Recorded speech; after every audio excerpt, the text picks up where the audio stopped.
The twin suns were sinking behind the jagged cliffs when the human explorers first reached the valley. Dust hung in the air, tinted red by the fading light, and the smell of dry earth pressed against their lungs. The land was quiet, except for the low hum of insects, but the crew felt the tension in every shadow. This was not empty land.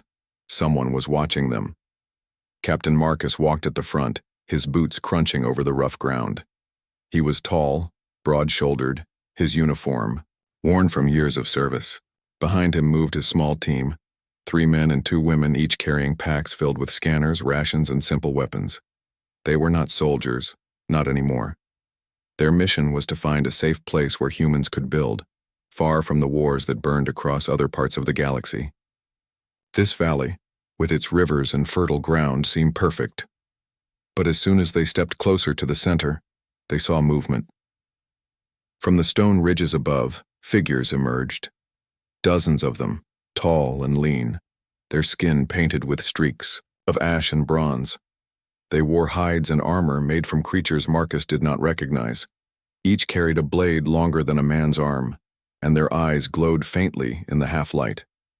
They surrounded the humans in silence, their steps practiced, and sure as if they had done this many times before. The leader appeared last. A massive alien with horns curving back from his skull stepped forward, his chest marked with scars of old battles. But it was the woman at his side who held Marcus's gaze. She was younger, though still tall and powerful. Her hair was braided, with beads of bone, and her eyes burned with pride. She carried a sword etched with glowing marks that pulsed like living fire. Her presence was commanding, and the way the warriors looked at her told Marcus she was important, perhaps more important than her father. The chieftain raised his hand, and the circle tightened around the humans. His voice was deep, carrying weight in every word, though Marcus understood only fragments through the translator pinned to his ear. The message was clear enough. Outsiders were not welcome. Marcus stepped forward, calm despite the rows of blades pointed at him. He spread his hands to show he carried no threat, then spoke slowly so the translator could follow. "We mean no harm. We seek land to live, to grow food, to raise our children. We do not wish to fight." A ripple of laughter moved through the warriors, though it was sharp, not kind. The young woman at the chieftain's side spoke then, her words sharper than the blades she carried. The translator's mechanical voice repeated them in Marcus's ear. "Land is not given. It is earned. If you want to stay, you must prove you are worthy. One fight. A duel." The human crew stirred in alarm, whispering to one another. Marcus looked back at them, reading the fear in their eyes. If they refused, they would be driven away, perhaps even killed before they could leave. If they accepted, they risked death, in combat against warriors bred for battle. He weighed his choices, then turned again to the woman with the glowing sword. "I accept," Marcus said. The tribe reacted with sudden shouts and chants, the sound echoing against the cliffs. The chieftain's daughter smiled, a smile without warmth, and lifted her blade high.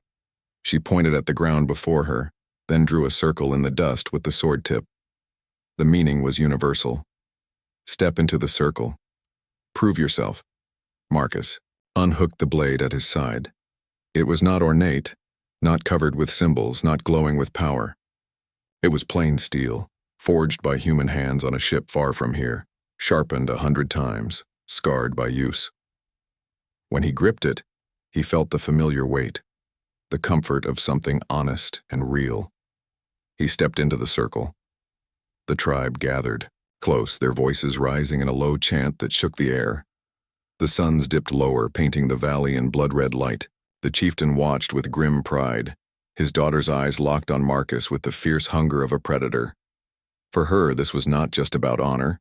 This was about proving that no outsider could ever match the strength of her people. Marcus knew the risk, but he also knew his crew. They needed hope. They needed someone willing to face danger so they could survive. He raised his blade in a simple guard, steady despite the sweat on his brow. His heart beat fast, but his mind was calm. Whatever came next, he would meet it head-on. The young woman's lips moved in a final prayer to her ancestors. Then, without warning, she struck. The moment her blade moved, the crowd roared. The chieftain's daughter struck with the speed of lightning, her glowing sword carving through the air toward Marcus's chest. He barely had time to react, raising his steel blade to block. The clash rang out like a bell, sparks flying where their weapons met. The force of the impact pushed him back a step, his boots digging furrows into the dust. She was fast, stronger than he expected, and her strikes carried the weight of years of training. Marcus steadied himself. He had fought many battles before, against enemies who wanted him dead, against machines that gave no mercy. He had learned that survival was not always about strength. It was about patience, timing, and the will to keep standing when others fell. He watched her movements closely. Every swing of her sword left a trail of glowing light in the air, the runes pulsing brighter as if feeding off her fury. She lunged again, her blade slashing across his arm. Pain shot through him as blood spilled, dark against the glowing dust. The tribe erupted in cheers, their voices shaking the air. Marcus staggered back, gritting his teeth. His crew shouted from behind the circle, fear in their voices, but he did not look at them. His eyes stayed locked on his opponent. The wound burned, but Marcus forced his body to obey.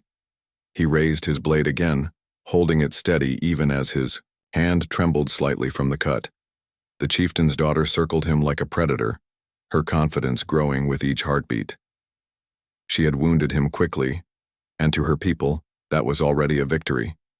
She expected him to falter, to fall to his knees and beg for mercy, but Marcus did not. He took a step forward, then another. His movements were not quick, not elegant, but they were sure. He swung his steel blade, meeting hers in a harsh clang that echoed across the valley. She pushed back with ease, but he did not stop. Again and again he pressed forward, his strike steady, refusing to give ground. The warriors around the circle grew quieter. They had seen many duels before, but rarely had they seen someone fight through pain so calmly. Even with blood dripping down his arm, Marcus did not retreat. He fought not as a man seeking victory, but as one who carried the weight of others on his shoulders. His crew watched him with wide eyes, understanding what it meant. He was fighting for them, not for pride, not for glory. The chieftain's daughter frowned. For every wound she gave him, he answered with unyielding resolve. His blade did not glow. His body was not marked with sacred symbols, but his spirit seemed unbreakable. She attacked again, slashing toward his side. He twisted just enough to avoid the killing blow, though the edge grazed his ribs, tearing his uniform. The crowd cheered again, but there was a ripple of doubt now. Why had he not fallen? Why did he still move forward? Marcus could feel his strength fading, but he refused to show weakness. Every step, every strike was a message. He would not surrender. He would not let fear or pain decide the outcome. As her blade came down in another heavy arc, he raised his own and caught it. The shock rattled his bones, but he held firm. He pushed back, locking eyes with her. For a brief moment she hesitated. In those eyes she saw no fear, only determination. He was not like the rivals she had defeated before. He fought with something deeper, something her people had never understood. The tribe's chanting slowed. The sound of the duel filled the valley, metal against glowing stone, grunts of effort, the hiss of dust as their feet scraped across the ground. The sun was almost gone now, leaving the sky painted in orange and violet. The glowing sword lit the circle like fire, while Marcus's blade gleamed with the reflection of its light. Then it happened. She struck fast, her sword cutting across his arm again. Blood spilled freely this time, splattering the ground. Marcus dropped to one knee, gasping from the pain. The tribe shouted in triumph, believing it was over. But as his blood touched the dust, something strange began to stir. The earth beneath him glowed faintly. Tiny sparks of light spread from the droplets of blood, forming lines and curves. The markings climbed up his arm, glowing brighter with each heartbeat. Runes, strange, ancient symbols, appeared on his skin, shining with the same brilliance as the blade that had wounded him. The crowd fell silent. Even the chieftain's daughter froze, her glowing weapon lowered in shock. She stared at his arm, her eyes wide. The runes pulsed like living fire, wrapping around Marcus's wound as if protecting him. Marcus looked down at his own skin, stunned. He had no explanation, no knowledge of what was happening, but he did not collapse. Instead, he stood slowly, lifting his blade once more. The glowing runes lit his body, casting light into the darkening valley. The tribe whispered in fear and awe. Never before had an outsider shown such marks. To them, the runes were sacred, belonging only to their people. Yet here was a human, wounded and bleeding, standing tall as the symbols burned across his skin. The duel had changed. The valley had grown still, the silence heavy and strange. The runes on Marcus's arm glowed brighter with every heartbeat, spreading slowly across his skin like streams of fire. The alien warriors, who moments before had been cheering loudly for their champion, now stood frozen. Their eyes were wide, their mouths silent. To them, the sight was not natural. It was a sign of the divine, a mark that only chosen bloodlines of their tribe had ever carried, and now a human bore them. The chieftain's daughter stepped back, her glowing blade lowering slightly. Her breath came quick, and for the first time, doubt flickered across her face. She had wounded him, struck him with skill and power, yet, instead of falling, he had risen stronger. His simple steel blade, though dull compared to hers, was still steady in his hand. The runes on his arm pulsed in rhythm with the glow of her sword, as if answering it. Whispers rippled through the warriors. Some bowed their heads, muttering words of fear. Others leaned forward, desperate to see more. The elders, cloaked in skins and carrying staffs carved with ancient markings, exchanged uneasy glances. To them, this duel had changed, from a matter of honor into something far greater. Marcus did not understand the meaning of the runes, but he felt their warmth against his skin. The pain from his wound lessened, replaced by a strange energy flowing through his body. His breath grew easier, his limbs stronger. He looked at the chieftain's daughter and spoke, his voice steady despite the blood on his clothes. "I do not know what this means, but I did not come here to take your land. I only came to protect my people." The translator echoed his words into the alien tongue. The warriors shifted uneasily. Many of them glanced at their chieftain, waiting for his command. The old leader's eyes narrowed, his face stern and unreadable. His gaze flicked between his daughter and the glowing runes on Marcus's arm. The young woman tightened her grip on her sword. Her pride burned hotter than her fear. She raised her blade again and shouted, her voice sharp and full of defiance. "This is a trick. He bleeds strange fire to confuse us. He is no chosen one. He is only a man who wants to steal our honor." The crowd stirred at her words, their voices rising in agreement, but not as strong as before. Many still stared at Marcus with unease, unwilling to believe it was just a trick. The runes burned too brightly, too perfectly shaped to be mere chance. Marcus stood firm. He did not advance, nor did he lower his blade. His eyes never left hers. He could see the battle raging inside her, the need to prove herself against the doubt now crawling into her heart. She had trained all her life for duels like this, victories that won her respect. But this fight was no longer about skill. It was about something she could not control. She attacked again, her glowing blade cutting through the air with deadly force. Marcus raised his steel sword, and the runes flared with light. Their clash rang like thunder, brighter sparks flying than before. The energy from his arm seemed to guide his movements, steadying his hand, strengthening his defense. She pressed forward, striking again and again, but every time he met her, the runes blazed, answering her attacks. The crowd gasped at every strike, their voices caught between awe and fear. The duel had become something more than combat. It was a storm of faith and disbelief, of tradition breaking before their eyes. At last, the chieftain's daughter stopped, her chest rising and falling with heavy breaths. Sweat ran down her face, her glowing blade trembling slightly. Marcus stood across from her, still holding his weapon, still calm, the runes shining brighter than ever. The old chieftain raised his hand, silencing the crowd. His voice rumbled like stone breaking. "Enough." His eyes were fixed on Marcus. "The runes speak. They have chosen. The words sent a shiver through the gathered warriors. Some dropped to one knee, bowing their heads toward Marcus. Others protested, shouting that it could not be so, that no outsider could carry the sacred marks. The valley rang with argument, voices clashing as loudly as the swords had moments before. The chieftain's daughter stood torn.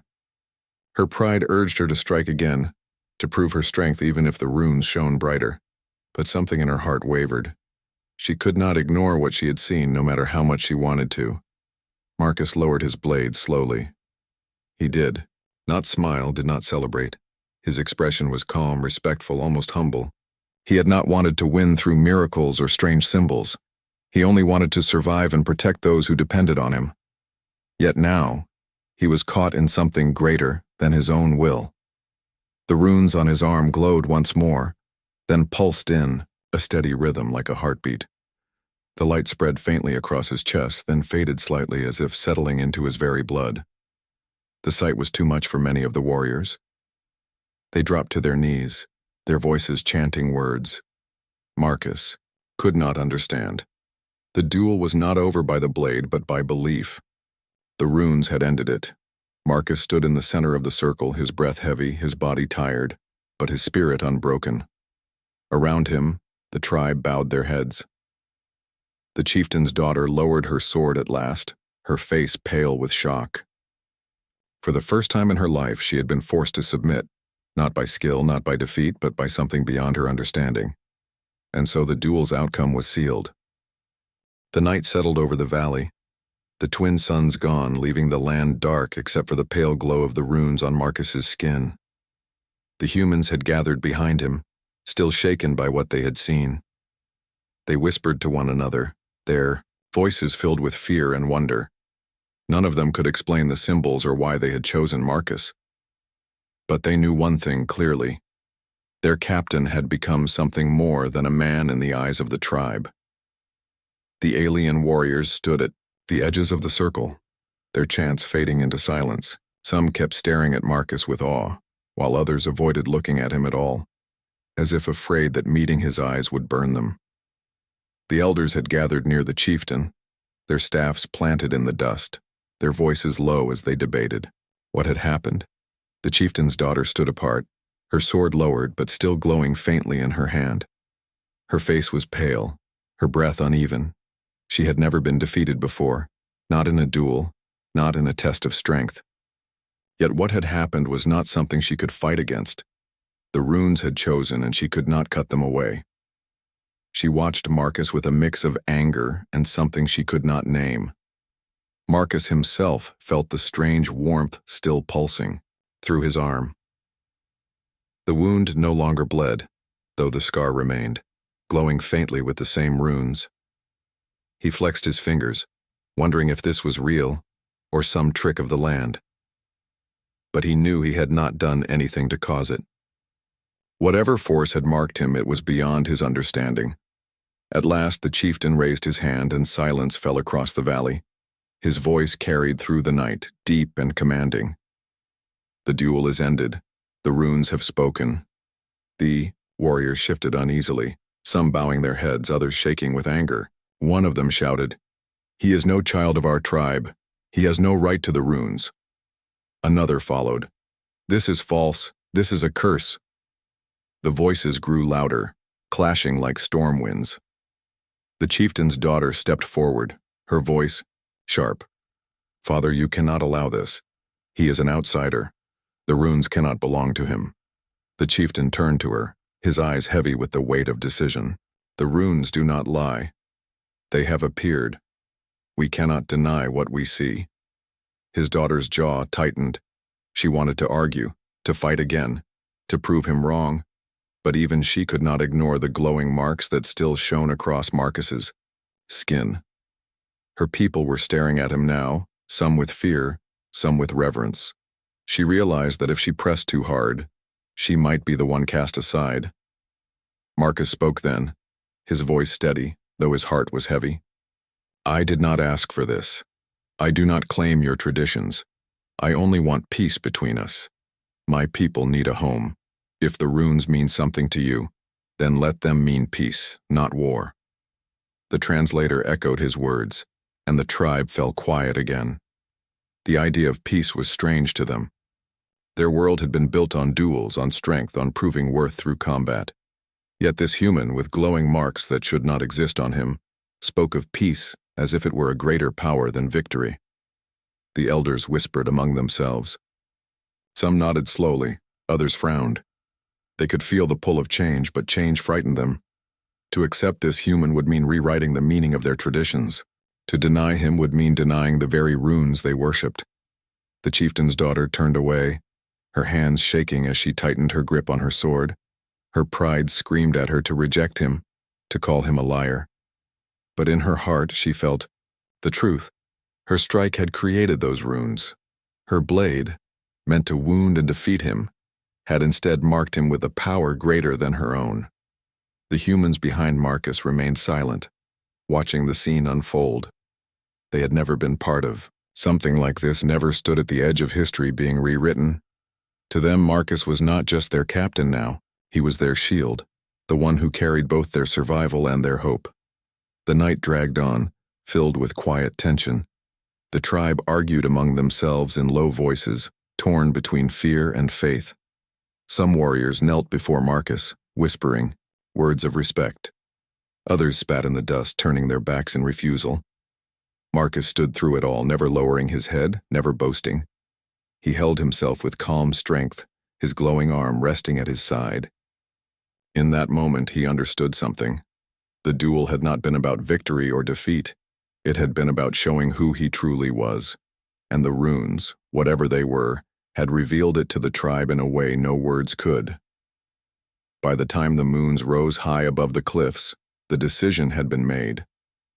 The chieftain stepped forward again, his staff striking the ground with finality. From this night the outsider is marked. The runes have chosen him. We cannot deny what is before our eyes. The tribe bowed their heads in acceptance, though not all willingly. The chieftain's daughter clenched her fists, her eyes burning as she stared at Marcus. She had lost, but her heart whispered that the story was not finished. Marcus met her gaze with steady calm. He did not see an enemy anymore. He saw someone who carried as much weight on her shoulders as he did. The duel was over, but the true test was only beginning.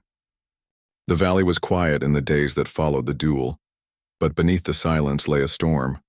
The tribe had accepted the judgment of the runes, yet their hearts were divided. Some of the younger warriors whispered that Marcus was chosen by the ancestors, a man sent by fate to lead them to a greater path. Others refused to believe it, muttering that he was only a trickster whose strange blood had fooled them. Marcus knew this tension well. He had seen the same division among humans during times of war, when people could not decide whether to trust a leader or abandon him. But he also knew that if he claimed power openly, the tribe might see him as a conqueror. That was not the future he wanted. He had not come to rule them. He had come only to protect his people and build peace. One morning the chieftain summoned Marcus to the gathering stone where the elders and warriors waited. The tribe filled the valley floor, their eyes fixed on him as he stepped forward. His wounded arm still glowed faintly with the runes, the marks etched into his skin like fire carved in stone. The chieftain raised his staff. The runes have chosen you. By our law you may claim honor and command. Speak, outsider. Tell us what you demand. A heavy silence followed. The humans in Marcus's crew held their breath. They feared what would happen next. If Marcus asked for rule, if he tried to bend this tribe to his will, the fragile peace might shatter into violence again.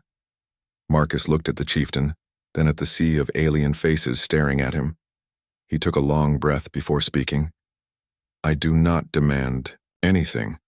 I do not want to rule you.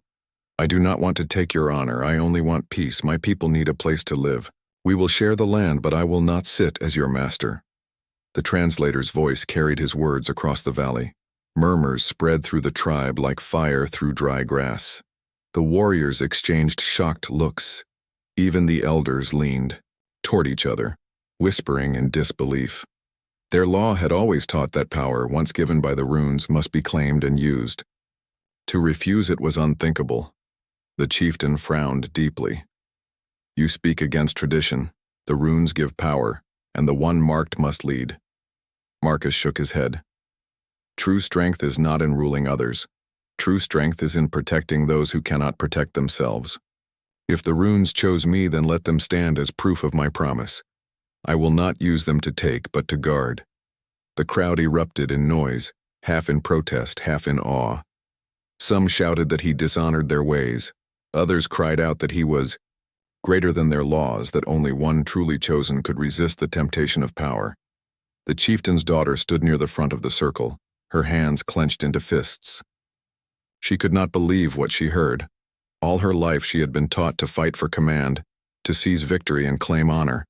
This man had been handed more than any warrior could dream of, and yet he refused it. To her, it was weakness, but deep inside she felt a small, unwelcome flicker of respect. Marcus's crew watched with wide eyes, their fear turning slowly into pride. They had followed him for years, through dangers and endless struggles, but never before had they seen him speak with such quiet strength. He was proving, not just to the tribe but to his own people, that humanity's greatest power was not in weapons, but in will. The old chieftain tapped his staff against the ground, silencing the noise. His gaze was sharp, his mind torn between anger and curiosity. You refuse command, yet you bear the marks. Then tell us, what path do you offer? If not rule, then what? Marcus lifted his glowing arm so all could see. A path where we fight not against each other but side by side. A path where our children will not bleed in duels but grow together. I ask not for followers but for allies. The words carried through the valley like a challenge. The idea was strange, almost impossible for the tribe to imagine. Their history was written in combat, in proving worth through blood. Yet here stood a man marked by runes, speaking of peace as if it were greater than war. The tribe murmured again, torn between disbelief and hope. The elders bowed their heads, uncertain. The young warriors shifted uneasily, their pride clashing with their curiosity. The chieftain's daughter spoke then, her voice steady though her heart was conflicted. If you do not rule, then how will you protect us? Words cannot stop blades. Peace cannot defend the weak. Marcus looked at her calmly. Then let my actions speak. Test me, doubt me, watch me if you must. But when danger comes, I will stand in front of you. That is my promise. The runes on his arm pulsed once, glowing brighter as if to seal his vow. The crowd gasped, some falling to their knees. To them, it was not just words. The runes themselves had answered. The chieftain studied Marcus for a long moment. Then, with a heavy breath, he lowered his staff. Very well. You refuse command, yet you will not be cast aside. From this day, you walk among us not as ruler, but as marked one. You will prove yourself in deeds, not in law. The decision spread through the valley. Some cheered, others grumbled, but none dared to challenge the chieftain's word. Marcus had turned tradition on its head, not by seizing power, but by refusing it. And in doing so, he had planted a seed that would grow in ways none of them could yet imagine. That night, as the fires burned low and the tribe settled into uneasy rest, Marcus sat with his crew at the edge of the camp. His arm still glowed faintly, a reminder of what had happened. He did not know what trials awaited them, but he felt a quiet certainty inside. For the first time, the future did not look like endless struggle. It looked like the chance for something new. The tribe changed after that night, but the change was not simple.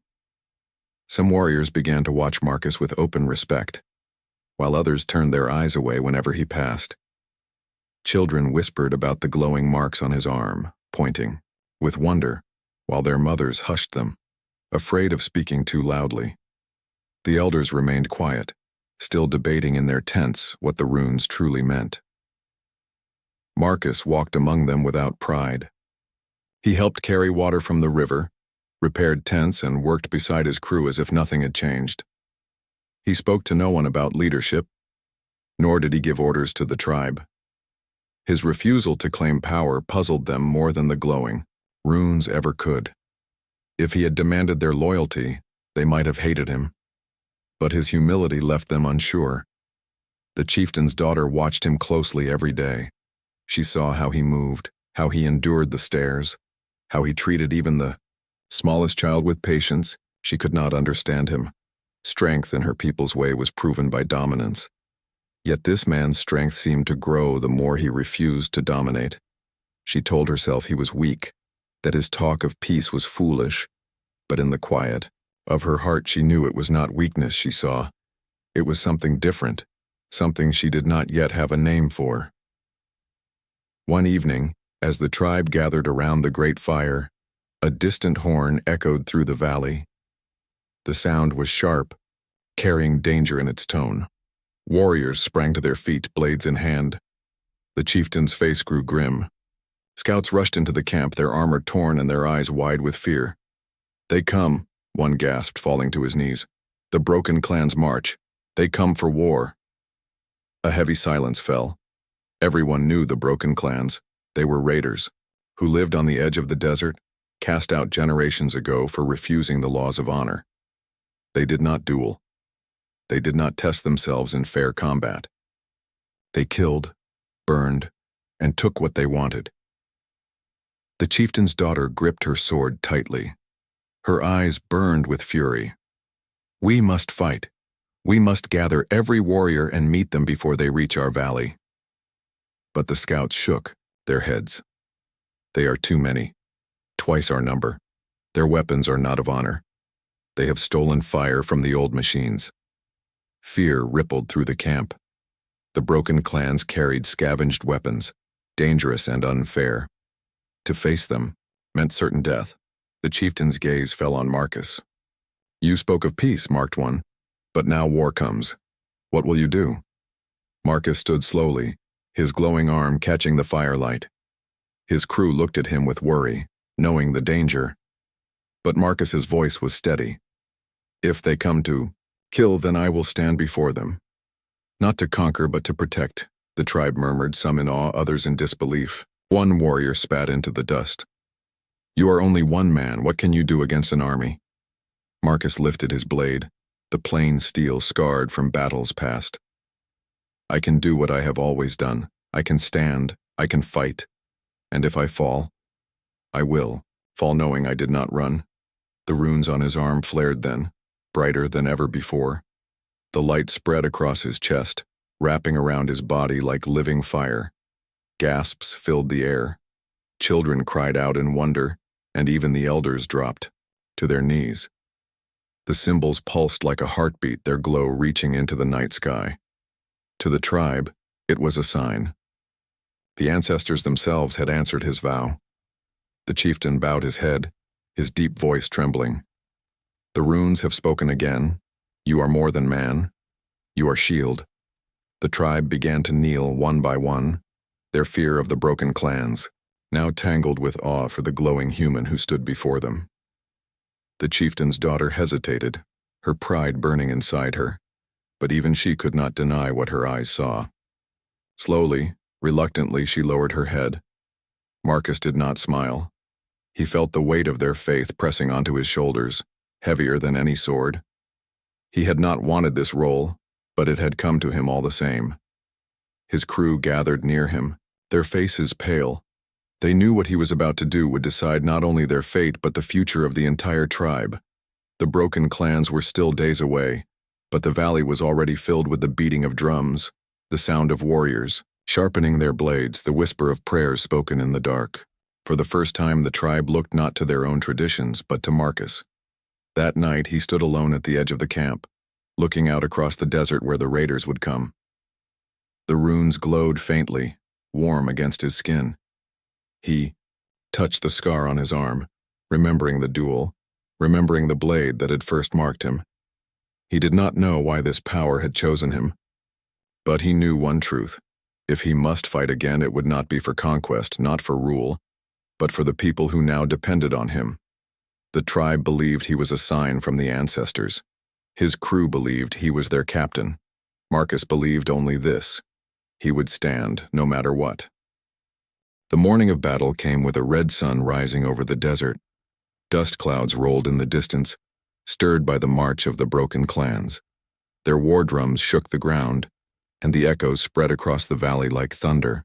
Men, women, and children of the tribe gathered on the high ridges, fear written on every face. Warriors gripped their blades, but their hands trembled.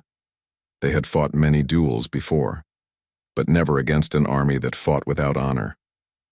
Marcus stood at the front, his sword in one hand, the runes glowing faintly on his arm. His crew gathered behind him, their small number a fragile line against the wave that approached.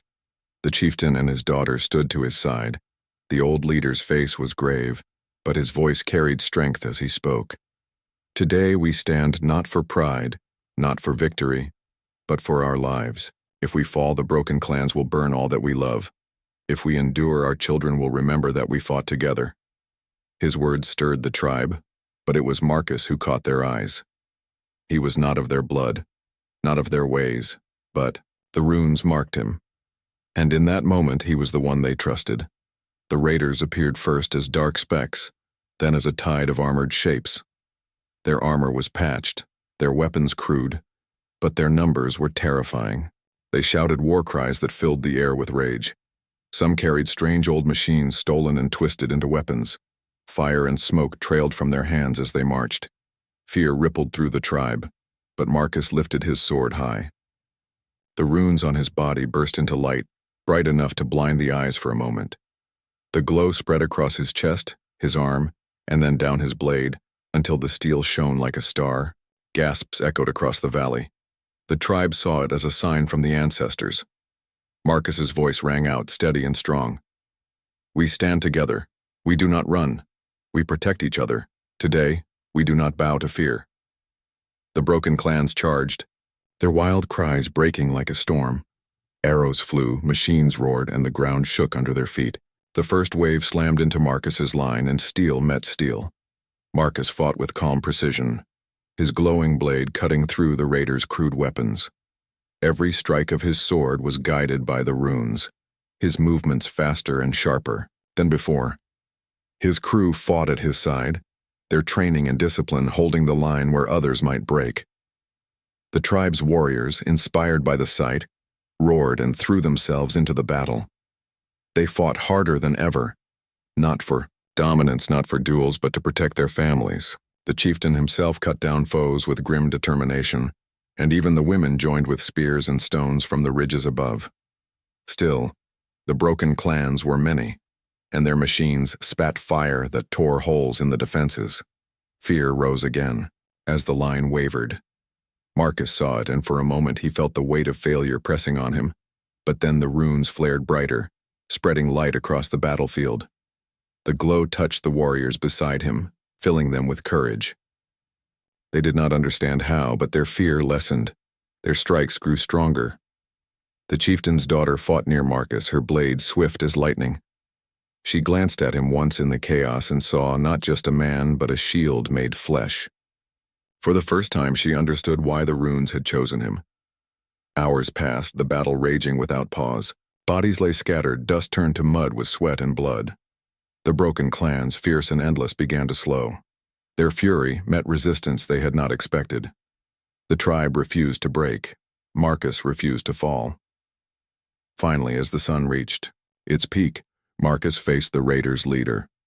A massive figure with scarred armor and a jagged axe pushed through the crowd, roaring a challenge. The battle stilled for a heartbeat as the two faced each other. The raider leader struck with brutal strength, his axe crashing down. Marcus met the blow with his glowing sword, the clash sending a shock through the ground. Again and again the axe fell, and again Marcus held his ground. His arms ached, his breath burned, but the runes pulsed like a heartbeat, lending him strength beyond his own. At last, Marcus found his opening. With a final surge, he drove his blade into the leader's weapon, shattering it in two. The light of the runes flared, and the raider leader stumbled back, fear flashing in his eyes for the first time. Marcus did not strike to kill. Instead, he raised his sword high and shouted, his voice thundering across the valley. Enough. Leave this land or face the strength of all who stand together. The light blazed so brightly that even the sun seemed dim. The broken clans, seeing their leader humbled and the glowing warrior unbroken, faltered. Murmurs spread, then fear, then retreat. One by one they began to fall back, their cries turning from rage to confusion. Within moments, the tide of battle reversed. The raiders fled into the desert, leaving the valley behind. The tribe stood in stunned silence. The battle was over. Against all odds they had endured. Slowly voices rose in a cheer, spreading across the valley. Warriors lifted their blades, children shouted, women wept with relief. The chieftain's voice rose above them all. We are alive. We are free, and we owe it to him, the shield who stood before us. Marcus lowered his sword, exhaustion heavy in his body. The runes dimmed, fading back into quiet marks on his skin. He looked at the tribe, at his crew, at the faces filled with hope. He had not wanted to lead, but he had done what needed to be done. The chieftain's daughter stepped forward, her proud eyes softer than before. She bowed her head, the first true bow she had ever given. "You are not of us," she said, her voice steady. "But today you are ours. The tribe submits not from fear, but from respect." Marcus said nothing. He only nodded, knowing that words were not needed. The people had chosen their path, and he would walk beside them, not above them. The valley was safe for now. The broken clans had been turned back. And though Marcus knew other dangers would come, he also knew this truth. Humanity's strength was not only in power, but in the choice to protect, to endure, and to inspire others to stand. The runes had marked him, but it was his heart that made him different.